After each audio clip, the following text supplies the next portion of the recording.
Bonjour et bienvenue dans cette vidéo qui est en lien avec le concours Math Maroc. Pour ce concours, j'ai choisi d'aborder la problématique des mariages stables. Mais avant, je vais vous faire une petite présentation rapide sur qui je suis. Je m'appelle Youssef Bedani et je suis né à Rabat. Comme tout bon Lopatais qui se respecte, je considère que Rabat est de loin la plus belle ville du monde. J'habite actuellement en France, en Vendée, et je suis en première générale au lycée Saint-François d'Assise à La Roche-sur-Yon. De quoi vais-je bien pouvoir vous parler? Je vais vous présenter la problématique des mariages stables qui est à l'origine du prix Nobel d'économie de 2012. Ce n'est pas rien. Je vous présenterai également l'algorithme qui est utilisé entre autres pour appareiller les étudiants au programme d'enseignement supérieur via l'application Parcoursup.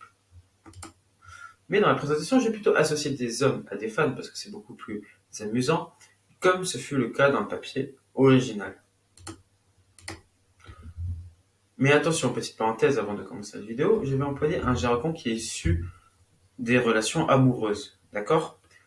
Donc ce que je vais adopter a pour unique but de faciliter la compréhension de certaines notions qui seront abordées. Car moi je suis un fervent partisan de ceux qui considèrent que l'amour ne peut pas être mis en équation. Car comme l'a si bien dit Vladimir Jankélévitch dans quelque part dans l'inachevé, l'amour ne veut rien savoir sur ce qu'il aime. Ce qu'il aime, c'est le centre de la personne vivante, parce que cette personne est pour lui une fin en soi. Ipséité incomparable, mystère unique au monde. N'en déplaise à quelques sceptiques. Voici les données que nous avons. Nous avons N hommes allant de H1 à Hn et N femmes allant de F1 à Fn. D'accord? Chaque homme va classer les femmes de celles qu'il préfère à celles qu'il préfère le moins et les femmes vont faire la même chose mais pour les hommes. Voici un exemple de jeu de données où N est égal à 3. Mais avant de parler de la problématique, j'aurais besoin d'introduire quelques définitions telles que association. Une association, qu'est-ce que c'est? Tout simplement, c'est une bijection de l'ensemble des hommes H à l'ensemble des femmes F. Voici un exemple d'association. Et on sait qu'il y a factoriel n associations possibles. Qu'est-ce que ça veut dire? Que tout simplement, c'est immense. Mais on ne s'intéresse pas à toutes les associations possibles. On souhaiterait éviter quelques comportements. Tels que une instabilité. Une instabilité, qu'est-ce que c'est? Si on prend cette situation, H est avec A de H et H' est avec A de H'. Mais H préfère être avec A de H' et A de H' préfère être avec H. Ceci est donc une instabilité. Voici ce que ça donne dans un exemple beaucoup plus concret. On a Crackball qui est avec Shaibia, mais préfère Rachel. Et Rachel est avec Ross, mais elle préfère Crackball. Ce qui nous amène donc à la définition de l'association stable. Et une association stable, qu'est-ce que c'est? Aussi simple que cela paraît, c'est tout simplement une association où il n'existe aucune instabilité au sein des couples. Comme vous pouvez le voir dans l'exemple qui se situe en bas à droite, où chacun se retrouve avec son premier choix, ce qui est un scénario digne d'un conte de fées. C'est bien que certains commencent à s'impatienter, mais ne vous inquiétez pas, je vais entamer la problématique. Qu'est-ce qu'elle nous dit, la problématique? Nous allons présenter l'algorithme de Gale-Shapley qui permet de créer une association stable possible. Nous allons ensuite expliquer que cette association est optimale pour les hommes et malheureusement est injuste pour les femmes. Désolé mesdames. Et enfin, nous allons présenter dans quelles conditions cette asymétrie est amoindrie et dans quelle mesure ces conditions sont réalisées dans les domaines d'application. Avant de présenter l'algorithme, on pourrait penser d'une façon naïve que créer une association stable, c'est pas compliqué. Il suffirait de commencer par une association aléatoire et de corriger chaque instabilité dans l'espoir d'aboutir à une configuration stable au bout de quelques itérations. Autrement dit, selon l'accès sur les adultères. Dans notre exemple précédent d'instabilité, Crackball quitterait Shaibia pour filer le parfait amour avec Rachel. Et seulement, cette façon naïve d'opérer peut aboutir à une boucle infinie d'instabilité sans jamais converger vers une association stable. Et donc voici un exemple de boucle infinie d'instabilité. Et que nous dit l'algorithme de Gale-Shapley pour y remédier? Initialement, tout le monde est libre. Ok? On parcourt les hommes du premier au dernier jusqu'à ce que tout le monde soit en couple. Chaque homme va courtiser les femmes dans l'ordre de son classement et chaque femme a pour ordre de répondre de la manière suivante. Si elle n'a personne, elle est obligée d'accepter la proposition, mais dans le cas contraire, où elle a déjà quelqu'un, elle compare celui qui fait la proposition et celui qu'elle a déjà. Si celui qui fait la proposition est mieux classé pour elle que celui qu'elle a déjà, elle accepte sa proposition et libère l'autre. Mais dans le cas contraire, tout simplement, elle refuse la proposition de celui qui fait la proposition. Pour que ce soit plus clair, voici un exemple concret. Ici, nous avons Ross, son premier choix c'est Rachel.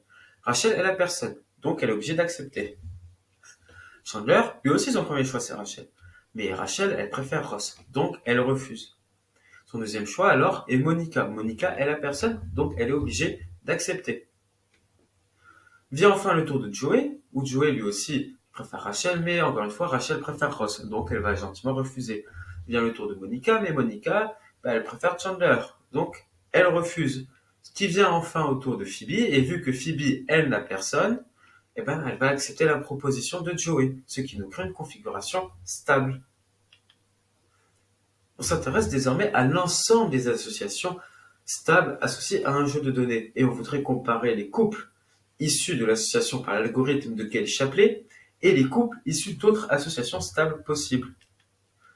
Ce qui va nous amener à définir une nouvelle définition de partenaire valide. Qu'est-ce que c'est? C'est simple. Une femme F, par exemple, est une partenaire valide d'un homme H si et seulement s'il existe au moins une seule association où ils sont ensemble.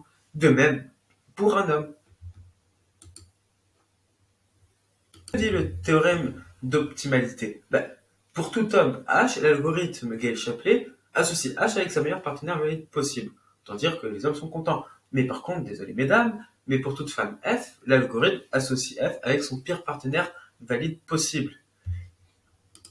Et voici un lien vers une belle preuve par l'absurde.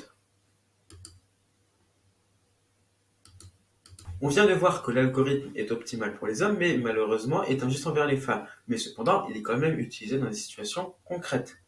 La raison est que quand le classement représente une réalité objective, la symétrie est amoindrie.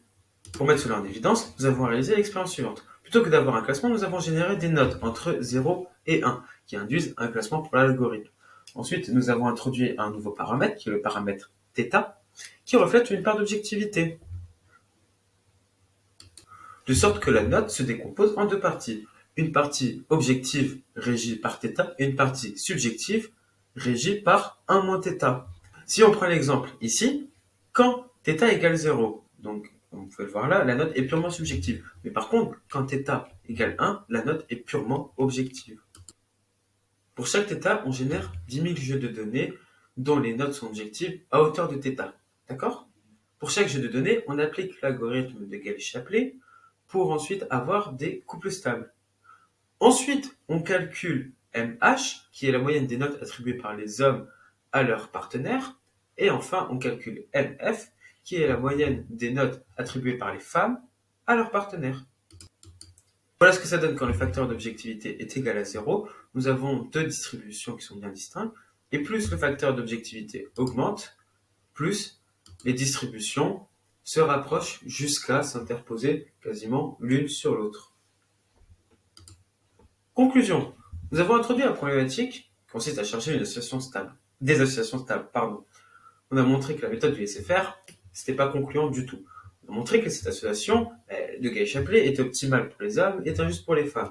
Cependant, on a enfin montré que lorsque les notations reflètent une réalité objective, l'algorithme favorise bien les hommes, mais dans une moindre mesure.